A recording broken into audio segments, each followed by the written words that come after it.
Buenas noches, hermanos. Dios los bendiga. Es un gusto verles y qué alegría que estemos reunidos una vez más.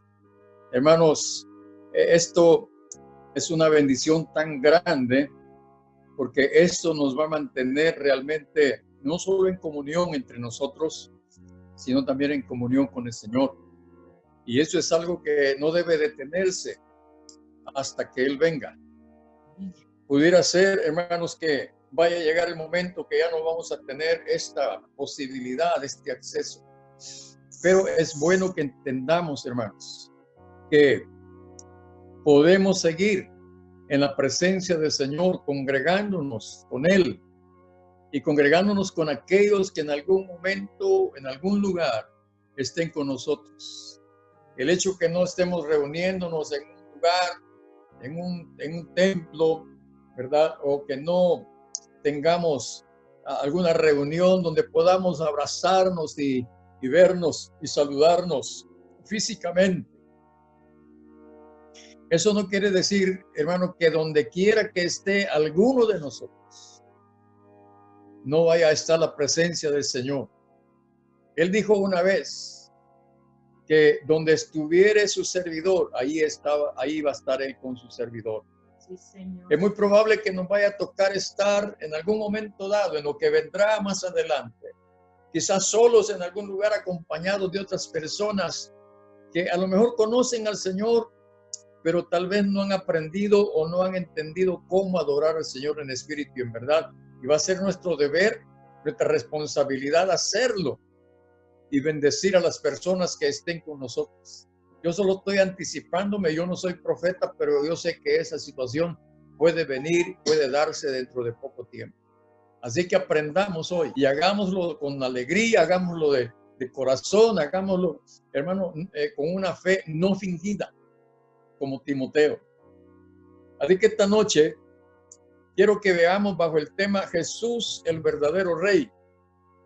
Porque es interesante que después de tanto que Pablo ha andado viajando por muchos lugares, no se había encontrado una situación como esta, de que una vez más, tal como a Jesucristo lo acusaron de hacerse rey de los judíos y que sus seguidores igualmente lo proclamaran como tal, ¿verdad? Pero acá en esta ocasión, en el capítulo 17 del libro de los Hechos, mientras Pablo estaba en Tesalónica predicando, se dio esta situación que quiero que veamos.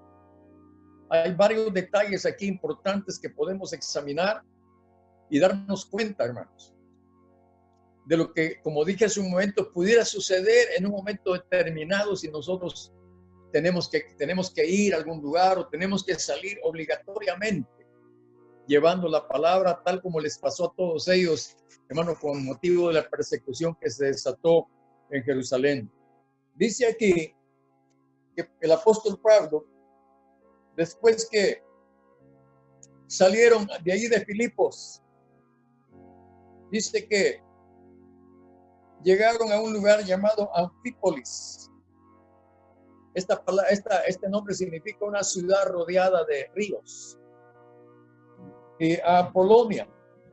Dice, llegaron a Tesalónica, donde había una sinagoga de los judíos. Como regla, como norma que Pablo tenía, era ir siempre primero a los judíos, aunque él sabía que era el apóstol de los gentiles. Pero el propósito de Pablo de ir siempre a las sinagogas de los judíos era probar por las escrituras que Jesús, el que él predicaba, es el rey de los judíos y es el Mesías tan esperado. Él entra pues a la sinagoga de los judíos y como Pablo acostumbraba fue a ellos y por 3 días de reposo, discutiendo con ellos, dice, declarando y exponiendo por medio de las escrituras. Y este versículo es tan importante porque puede ayudarnos a nosotros, hermanos, para ver aquí un bosquejo, diríamos, general de lo que debe encerrar, hermano, la predicación básicamente de cualquier mensaje.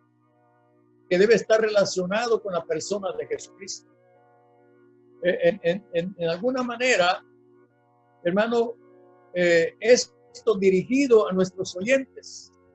No sé si nos vaya a tocar más adelante tener que estar discutiendo con algunos judíos, no lo sé, ¿verdad? Pero aun con todo y que nos toque con gentiles, este debe ser, hermano, realmente la base de nuestra predicación, como he venido diciendo. Dice aquí que el apóstol Pablo declaraba y exponía por medio de las escrituras que, número uno, era necesario que el Cristo padeciese. Eso me gusta mucho porque dice, era necesario. Es decir, no había otra forma, no había otra manera, como cuando Jesucristo dijo ahí en el huerto, Señor, si es posible que pase de mí esta copa, pero que no sea como yo quiero, sino como tú quieres. Es que era necesario que el Cristo padeciese. Para que también resucitase de los muertos para dar testimonio de que Él es la resurrección y la vida. Dice, y que Jesús, a quien yo os anuncio, decía él, es el Cristo. Hermanos, yo he querido imaginarme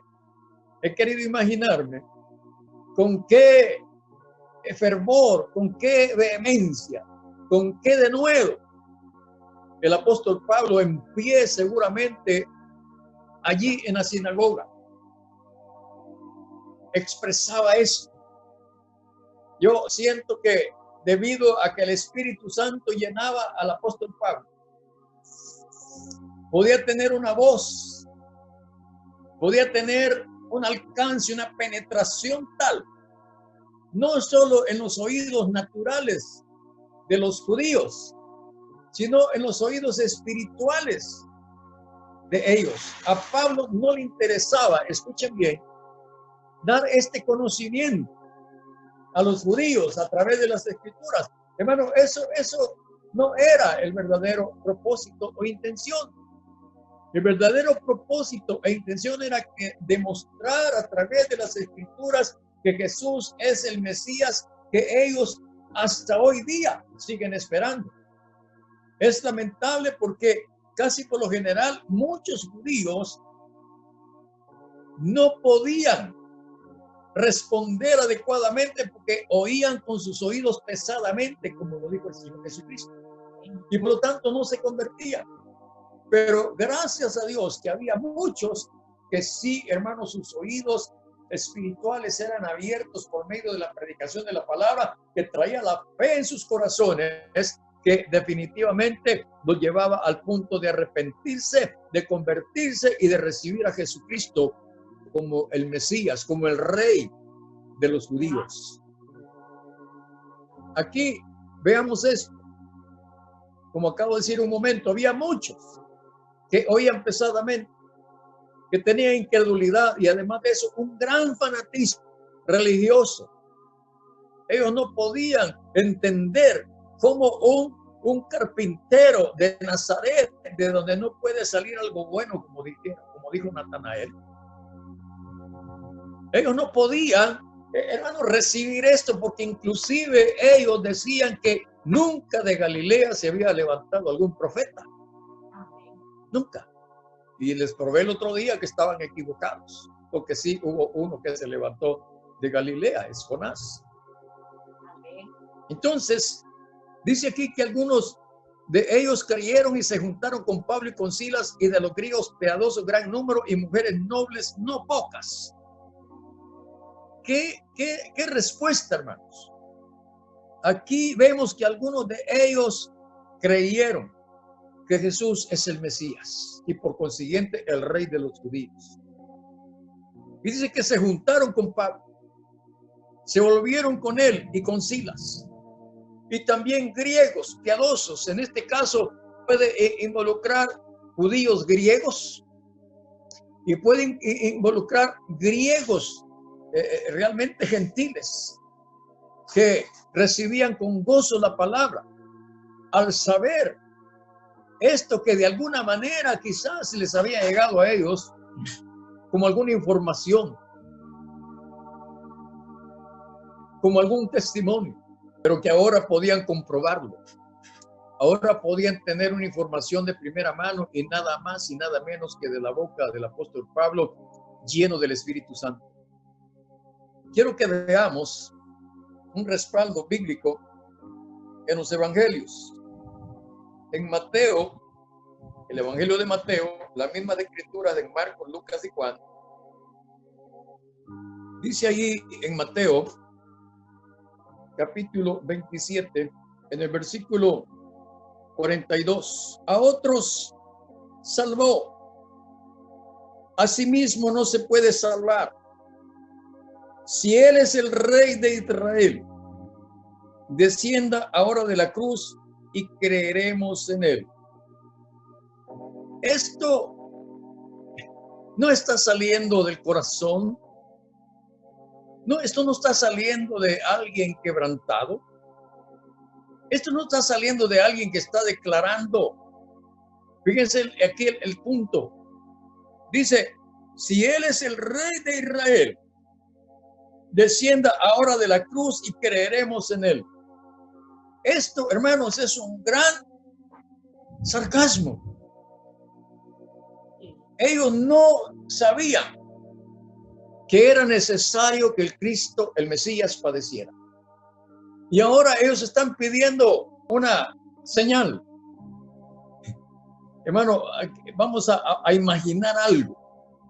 Supongamos que Jesucristo se hubiera bajado de la cruz. ¿Qué hubieran hecho? Yo no puedo expresar con toda exactitud o claridad, es mi imaginación. ¿Qué hubiera sucedido si Jesús se baja de la cruz? Ahora, el hecho de que Jesús no se bajara de la cruz tampoco es una evidencia que él no es el rey de Israel, el rey de los judíos. Tampoco. Pero para ruina de ellos, Jesucristo no acepta este desafío, esta provocación. Más bien, como dice Hebreos 12:2, menospreció lo propio. Lo dejó ahí. Él podía haberse bajado de la cruz si él hubiera querido, para demostrar que era el rey de Israel. En la cruz o abajo de la cruz, Jesús es el rey de Israel. Amén. Eso no hace diferencia. Amén. Debían de haber entendido que precisamente porque es el rey de Israel, estaba colgando de una cruz. Sí. Por eso, porque es el rey de Israel, y no es el rey solamente de Israel, es el rey de la iglesia, es el rey del mundo, es el rey del universo. Amén. El rey de Israel es algo muy importante. Amén. Pero imagínense, Jesús iba a comer solo con ser el rey de Israel. No, esto lo incluye. No estoy menospreciando eso, estoy diciendo que Jesús nos iba a bajar de la cruz solo para demostrar que él es el rey de Israel. Precisamente permaneció en la cruz para demostrarlo. Su rey estaba dando la vida por ellos, como dijo aquel sacerdote, que era necesario que muriera un hombre y no que toda la nación muriera. Y lo dijo porque era el sumo sacerdote nada más. No porque fuera un hombre pío, un hombre de Dios, un hombre que realmente estuviera creyendo. Hermano, qué tremendo eso. Qué tremendo esto. Ellos mismos, ustedes pueden ver, cuando Jesucristo fue crucificado, ustedes saben que Pilato puso como un epitafio ahí sobre la cruz. En el versículo 36 dice, y sentados le guardaban allí, verso 37, y pusieron sobre su cabeza su causa escrita. Este es Jesús, el rey de los judíos. ¿Ve? Aquí ellos reclamaron porque Pilato había escrito eso en idiomas. En hebreo, en griego y en latín. Jesús, el rey de los judíos. Ellos dijeron, él dijo que él es el rey. Quita eso de ahí porque él no es el rey es César, decían. Y ese rey César está muerto y el rey de ellos está vivo. y el rey de nosotros también. Qué tragedia que estuvieran confiando en un rey, y por cierto fuera poco, ni siquiera era un israelita el que proclamaban como rey. El César era un romano. Y a colmo de males, un malvado, un perverso, un impío. Y sin embargo Israel estaba diciendo, ese hombre impío es nuestro rey. Qué tragedia, qué tristeza.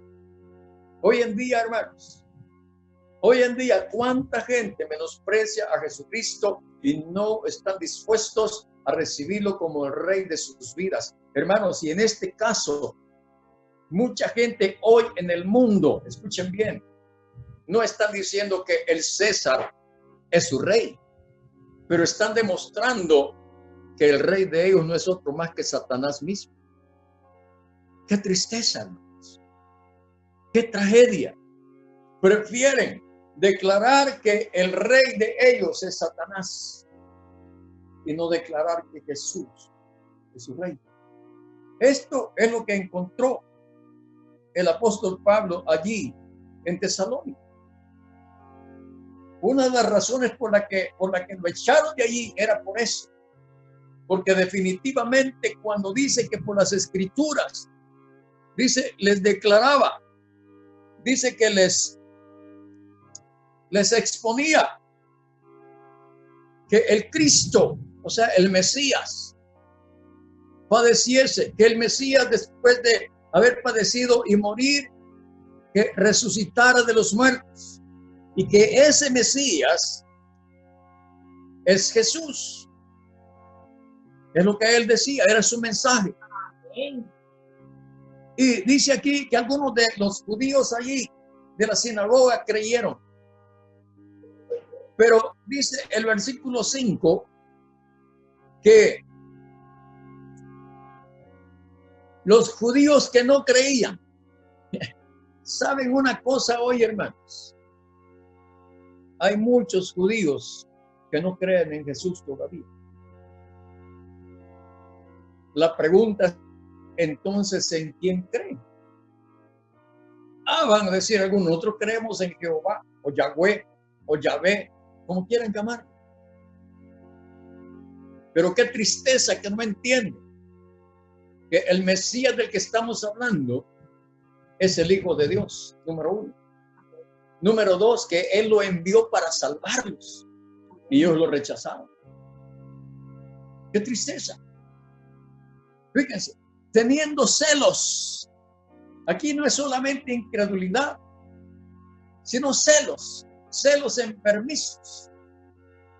Una pasión terrible, apoyado en la incredulidad, apoyado en la ignorancia, apoyado, hermanos, en una creencia, en un sistema religioso que solo era una apariencia, pero no una vivencia. Ellos proclamaban una relación con Dios que Dios mismo rechazaba, porque dice él que eran hipócritas porque lo alababan del diente al labio y no de su corazón. Y lo siguen haciendo hasta hoy día, como mucha más gente, no necesariamente judía. No solo a Dios, a Jesucristo igualmente, solo fingen delante de él y lo alaban, ciertamente, pero no de corazón. Lo alaban y lo adoran, ciertamente, pero no en espíritu y en verdad. Y ese es el gran contraste. Y hoy es mucho más grave, porque hoy hay muchos que dicen que Jesús es su rey, pero si es rey, ¿dónde está la obediencia hacia él? ¿Dónde está el someternos a ese rey, a ese gobierno como súbditos de ese gobierno? Hermanos, si Jesús realmente para muchos es el rey de ellos, ¿por qué no lo obedecemos? ¿Y por qué no obedecemos sus leyes, sus normas, sus preceptos, sus mandamientos? ¿Y por qué no oímos su voz y recibimos su consejo? Hoy día, hermanos, todavía es más trágico que los mismos judíos de aquella época. Porque hoy mucha gente dice que Jesús es el rey de ellos, pero viven como les da la gana. Viven desafiando al rey y a su gobierno. Pero les tengo una mala noticia. Ese rey, tarde o temprano, vendrá y hará juicio. Vendrá y pedirá, llamará a cuentas. ¿Y qué vamos a hacer cuando lleguemos a aquel día? Delante de él, muchos que hemos dicho que Jesús es nuestro rey y hemos vivido como que no es así. Yo no quiero ni imaginarme lo que va a venir. Dice que estos que no creían tomaron consigo a algunos ociosos. Hermano, esto es terrible. Es tremendo cómo aquí los judíos contratan, podríamos decir, sicarios, podríamos decir aquí terroristas, podríamos decir aquí asesinos, porque esos ociosos parecía ser que no eran judíos. A lo mejor había algunos judíos ociosos, pero también habían gentiles ociosos que andaban buscando a ver cómo podían servir a alguien con tal de ganar algún dinero, y que no importaba que ese dinero estuviera sucio con sangre inocente. Fíjense, hermano, a algunos ociosos hombres malos, y juntando una turba, alborotaron la ciudad y asaltando la casa de Jasón o Jason, procuraban sacarlos al pueblo, pero no hallándolos, trajeron a Jasón y a algunos hermanos ante las autoridades de la ciudad, gritando: estos que trastornan el mundo entero también han venido acá. Me gustaba mucho estas frases para el tema de esta porción. Yo me pregunto hoy, hermanos, ¿qué va a suceder más adelante cuando tal vez ustedes o yo, o quién sabe cuántos más hermanos, vamos a tener que ir a lugares, no necesariamente que no se haya predicado el evangelio, sino a lugares donde se está predicando un evangelio barato, un evangelio acomodado? Lleguemos nosotros hablando de esta manera. ¿Qué van a hacer con nosotros? Si ahora cuando alguien predica de esta manera dicen que es un hereje o que es un ignorante, porque desafortunadamente hay muchos que piensan que son más sabios que muchos predicadores santos. Sé que esto es grave, pero es una realidad. A los cuales Jasón ha recibido, y todos estos contravienen los decretos de César. Aquí está el conflicto. Los decretos de César, diciendo que hay otro rey, Jesús. Y alborotaron al pueblo y a las autoridades de la ciudad, y a las autoridades de la ciudad, oyendo estas cosas. Pero obtenida fianza de Jasón y de los demás, lo soltaron. A mí, mi imaginación vuela, hermanos. Estos judíos que no creían contratan gente para agredir a Pablo y a Silas. No los encuentran, pero agarran a Jasón. Y quizás han de haber dicho, ¿saben? Porque este hombre Jasón, es bien interesante, su nombre significa médico, o también significa relacionado con la curación y la medicina. Me da la impresión que debido a que este hombre era posiblemente un hombre profesional, quizás tenía dinero, y es interesante aquí, digo, es mi imaginación. Ahí están estos judíos que no creían, contratan gente, y ahora ¿cómo le van a pagar a la gente? Dice aquí que dejan en libertad a Jasón, pero porque él paga una fianza. ¿No se les hace a ustedes que de esta fianza se pudo haber pagado a los ociosos y los hombres malos? porque es evidente que las autoridades estaban a favor de los judíos perversos. Es evidente. Y es muy probable que los judíos han de haber llegado, mire, señor gobernante, fíjese que nosotros contratamos hombres malos, ¿verdad?, para que nos ayudaran en esta empresa, ahí escondidos en algún lugar, pero queremos pagarles y si no nos alcanza la plata, podría darnos algo de la fianza. Qué tremendo. Y aquí se paga una fianza, pero eso no quiere decir que ya no iban a molestar a Jasón. Iban a seguir molestándolo e iban a seguir sacándole plata, chantajeándolo, para ofrecerle seguridad y para ofrecerle que no matarlo. Qué tristeza. Mientras he estado estudiando esto, me vino también este pensamiento. Porque vez tras vez donde Pablo va, donde Pablo predica, siempre encuentra oposición, violencia, rechazo, persecución, golpes, heridas, cárceles, pedradas. Es terrible, hermanos. Terrible. Y algo que pensaba, ¿por qué Dios no hacía algo al respecto? ¿Por qué no libraba a Pablo y su acompañante de no sufrir estas cosas? Yo, hermano, he pensado en eso. Pero hay algo bien precioso en esto. Hay algo bien precioso. Y es que ciertamente el Señor Jesucristo dijo, en el mundo tendréis aflicción. También dijo, si a mí me han perseguido, a ustedes también los perseguirán. También dijo, si en el árbol verde hacen estas cosas, en el seco, ¿qué no harán? Y así puedo citar una cantidad de palabras del Señor Jesús advirtiendo a sus seguidores fieles, advirtiéndoles de lo que vendría.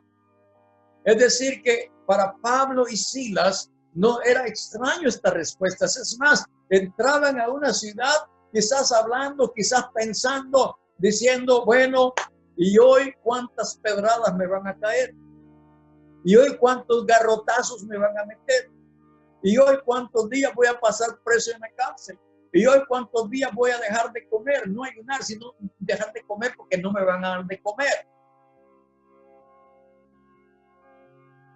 Hermanos, yo sé que estoy quizás exagerando y siendo fatalista, hablando de este modo, pero era normal.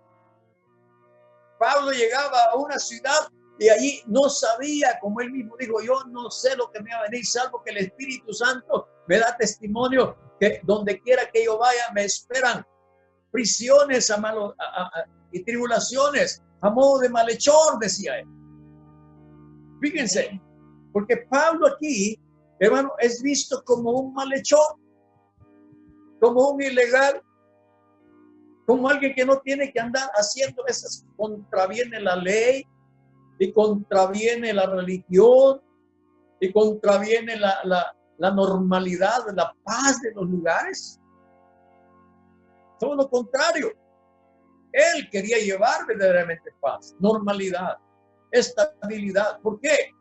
Porque si ustedes se dan cuenta y pueden ver en otros pasajes, la idolatría que había en muchos lugares producía a los habitantes del lugar con el engaño de la idolatría, con el engaño de la hechicería, la brujería, la magia, con el engaño de, hermano, de hombres malvados que se aprovechaban de la ignorancia de la gente. Se aprovechaban del misticismo, se aprovechaban, hermano, de la debilidad intelectual de mucha gente. Tenían engañada a la gente, hermano, de tal modo que la gente no sabía, no entendía por qué vivir de esa manera. Y luego aparece Pablo predicando un evangelio verdadero, trayendo luz en medio de la oscuridad, trayendo conocimiento de la verdad en un ámbito lleno de mentiras.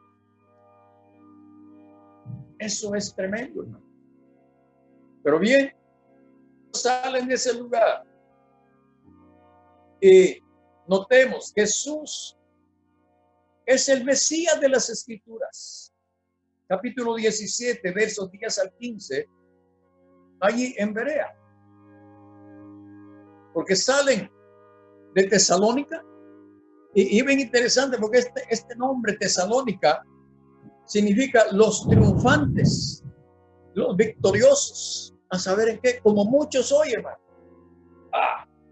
Se deleitan y se envanecen en tanta pompa, en tanto galardón del mundo. Hoy en día no sería muy lejos decir que el mundo podría llamarse Tesalónica, porque por todos lados toda la gente buscando ser el número uno, ser el más importante, ser el rey del mundo. En el ámbito, ¿qué dijera yo? Deportes. En el ámbito busca por todos lados, en toda la cultura del mundo. Hay un montón de gente queriendo ser coronados como vencedores, como los campeones, etcétera, etcétera, etcétera. Y Jesús, bueno, Jesús, bueno, sí, ¿verdad? Pero yo soy más grande que Jesús. ¿Sabe que hubieron unos músicos ingleses que dijeron que ellos eran más famosos que Jesucristo? Y hoy, de puro milagro o por la misericordia de Dios, solo uno de ellos está vivo. Los demás murieron de formas tan trágicas. ¡Qué serio! De Elvis Presley se decía que él era el rey del rock y hoy está muerto. Y así sucesivamente, muchos que se han proclamado reyes en el mundo están muertos. Y el rey del mundo y el rey del universo está vivo. Se llama Jesucristo. Inmediatamente, verso 10 dice, los hermanos enviaron de noche a Pablo y a Silas hasta Berea. Y ellos, habiendo llegado, entraron en la sinagoga de los judíos, y estos eran más nobles que los que estaban en Tesalónica, pues recibieron la palabra con toda solicitud. Eran más nobles. ¿Qué significa esto? Más nobles. ¿Qué idea nos da de noble? Nos da la idea de realeza, nos da la idea de linaje. Vamos a ver más abajo. Nos da la idea de gente intelectual, gente que amaba ilustrarse, que amaba estudiar, porque eso es lo que se ve aquí. Aquí, hermano, para explicar la nobleza de esta gente, es que dice que recibieron la palabra con toda solicitud y la solicitud que mostraron era que escudriñando cada día las escrituras para comprobar, para ver si las cosas que Pablo enseñaba acerca de Jesús el Mesías a través de las escrituras era verdad. Esto es la nobleza. Honra de reyes es escudriñar lo que Dios esconde. Para esos judíos había estado escondido por mucho tiempo esta gran verdad de que Jesús es el Mesías. Pero ahora Pablo llega explicándoles, aclarándoles el misterio Cristo en nosotros, la esperanza de gloria. Y ellos están tan contentos y tan entusiasmados, hermanos, porque ellos habían escudriñado las escrituras y quizás tenían sospechas, quizás tenían idea, quizás tenían alguna inquietud y decían, ¿quién será este Mesías sufriente? ¿Quién será este Rey de Reyes? ¿Quién será este Hijo de David? ¿Será que algún día va a venir? ¿Será que algún día lo vamos a conocer? ¿Será que algún día lo vamos a ver?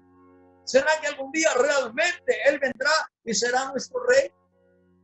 Ahora Pablo les está explicando. Y ellos van, hermanos, a comprobar, van a escudriñar, van a estudiar, van a ver, hermanos, van a poner de manifiesto, hermano, lo que Pablo les está enseñando a ellos.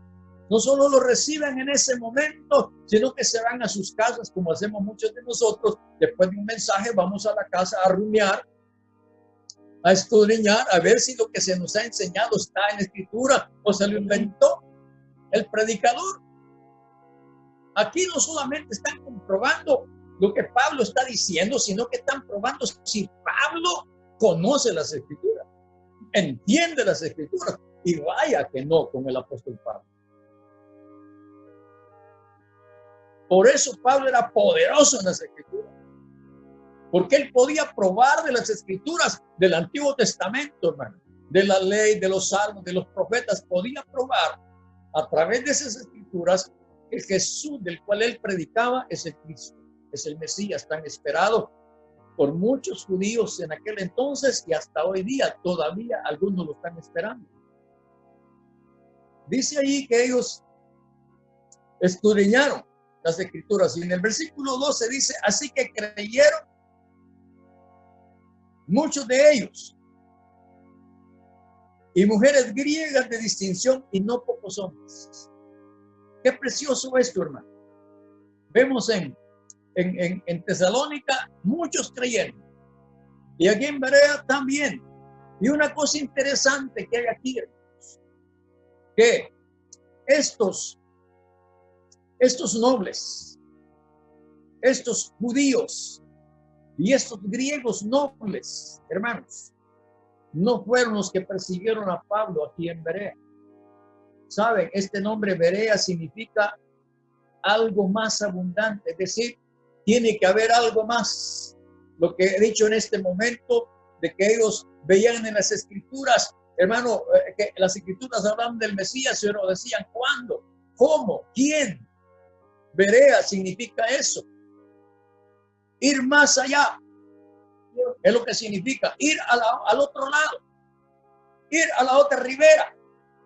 Para complementar lo que ya sabemos, lo que ya tenemos. Quizás ellos, como dije, tenían inquietudes, sospechas y ahora las estaban confirmando. Y era tal la confirmación que ellos estaban gozosos, estaban felices, contentos. Y hermano, yo me lo imagino que esos de Berea andaban posiblemente reuniendo a la gente por las casas diciendo, mire, hay un hombre ahí, Saulo o Pablo, judío de Tarso, que ese hombre nos ha expuesto por las Escrituras que Jesús es el Mesías y que murió pero ha resucitado y hoy está vivo y está intercediendo por nosotros delante del Padre de los cielos y ha dicho que va a volver. Qué precioso esto, hermano. Qué consolación, qué gozo puede venir cuando entendemos las Escrituras. Cuando alguien usado por el poder del Espíritu Santo puede explicarnos con claridad y traer convicción y traer conversión y traer fe a nuestros corazones. Esto es lo que está pasando con los de Berea. Seamos nosotros como los de Berea. Amén. Este es un llamamiento a nosotros para ser como ellos. Pero fíjense, dice en el verso 13, cuando los judíos de Tesalónica, es decir, los inconversos, los incrédulos, supieron que también en Berea era anunciada la palabra de Dios por Pablo, fueron allá y también alborotaron a las multitudes. Eran unos agitadores. Esos tenían, hermano, cara de asesinos. Pero inmediatamente los hermanos, es decir, los que habían creído en Berea, enviaron a Pablo que fuese hacia el mar y Silas y Timoteo se quedaron allí. Y los que se habían encargado de conducir a Pablo le llevaron a Atenas y habiendo recibido orden para Silas y Timoteo de que viniesen a él lo más pronto posible, lo más pronto que pudiesen, salieron. Pablo se va a Atenas. Más tarde, Silas y Timoteo también. Y Pablo llega a Atenas. Y ahora Pablo va a cerrar este capítulo diciendo lo siguiente, porque linaje suyo soy. capítulo 17, versos 16 al 34. Es una porción muy grande. Pero él entra a ese lugar muy distinto a los lugares anteriores. Estos de Atenas se caracterizaban por la filosofía, por oír algo nuevo, por oír algo o la explicación de algo extraño que oían, y deciden llevar a Pablo al Areópago. No bastaba con que el apóstol Pablo enseñara, predicara que Jesús es el Cristo, el Mesías, que Jesús es el Rey. Y hay un detalle aquí tremendo, porque aquí Pablo no solamente hace que Jesús es el Mesías, que Jesús es el Cristo, sino que también hace ver que Él es Dios, que Él es Dios. Y de esa manera dice que ya que Dios nos ha hecho, ya que Dios nos ha formado a su imagen y su semejanza, dice que somos linaje de Él.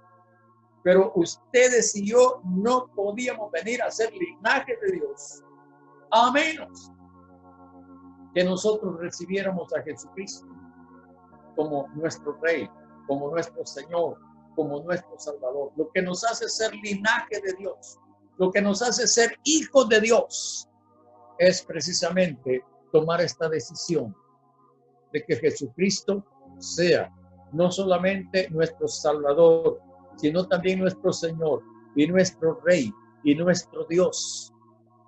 Hermano, este cuadro, este marco de referencia para los atenienses era tan importante, ya que ellos querían escuchar algo profundo, algo nunca oído, algo nunca expresado.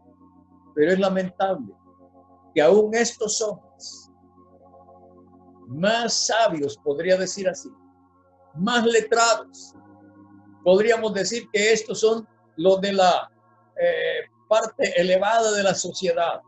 El resto de los habitantes éramos ignorantes, pero aquí, allá como en Israel, los que se consideraban los elevados, los más sabios, los más intelectuales, los fariseos y los saduceos, etcétera, pero aquí eran estos hombres, estos sabios, de donde salió Pitágoras, de donde salió Platón y otros tantos famosos que hasta hoy día se nombran en las universidades como los grandes hombres de ciencia y de filosofía de aquella época. Pero qué tremendo lo que ignoraban a pesar de su sabiduría. Qué tremendo lo que no sabían a pesar de sus conocimientos. Dice ahí 17:28, porque en Él vivimos y nos movemos. Estas frases los involucran a ellos, pero ellos no lo entienden. Como mucha gente hoy no lo entiende. Dice, y somos, como algunos de vuestros propios poetas también han dicho.